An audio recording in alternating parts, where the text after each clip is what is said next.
the experience of wanting something or wanting to avoid it. When we study how we get motivated to learn, develop, and succeed, we can identify two contrary forces, extrinsic and intrinsic ones. On the one hand, we want to belong, desire to be loved, and seek to get the attention we think we deserve. We are motivated extrinsically by rewards in order to progress socially. On the other hand, we strive to explore things that are satisfying in themselves, disregarding rewards. We are motivated intrinsically by a natural curiosity which we follow because it feels right. The opinions of others don't matter. To understand why we probably need a good mix of both, let's imagine two 4-year-old children. Both grow up in families that want only the best for their kids, but have completely opposing views on how to motivate them to succeed. Tom's parents believe that all their boy needs is love. To not undermine his intrinsic interests, they never praise him or use rewards. Eventually, they decide not to give him any feedback at all, fearing it could corrupt his free mind. Over the years, Tom develops an immense capacity to imagine, spending most of his time playing by himself. By being allowed to follow his passions, he learns what he likes and what he doesn't. But Tom doesn't learn what others expect and gets easily irritated when asked to do something in a particular way. Mira's parents believe that their precious little girl needs clear rules about what's good and what's not. They see it as their duty to help Mira learn by providing precise and actionable feedback on all aspects of her young life. Mira spends her days in preschool, music, and ballet lessons.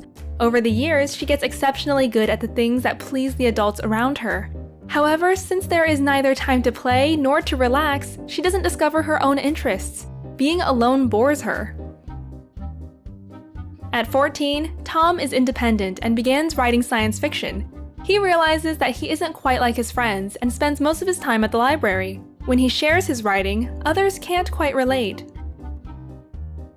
At the same age, Mira is at the top of her class and has plenty of friends and admirers. She knows what is expected of her and makes sure to meet those expectations.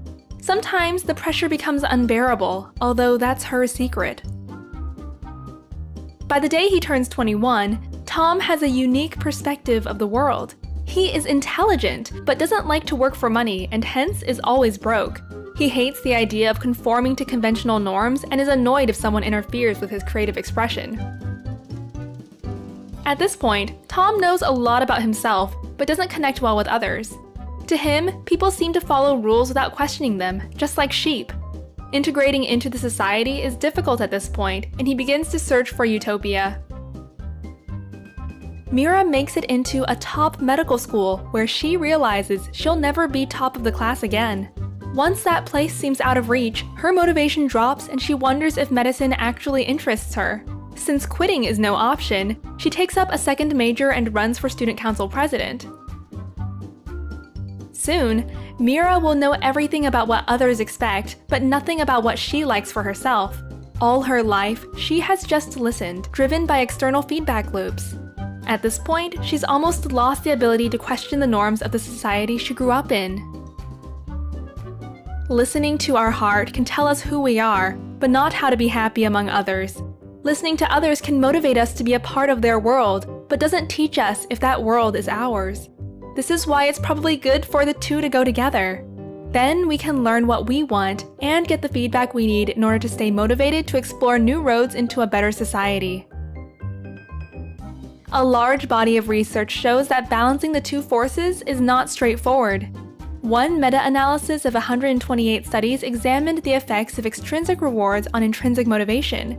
While most rewards significantly undermined our intrinsic interest, positive feedback, which is an extrinsic motivator, inspires us to keep going.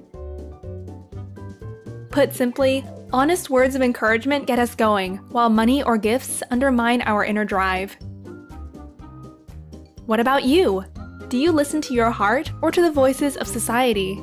And from your personal experience, which of the two eventually takes your decision?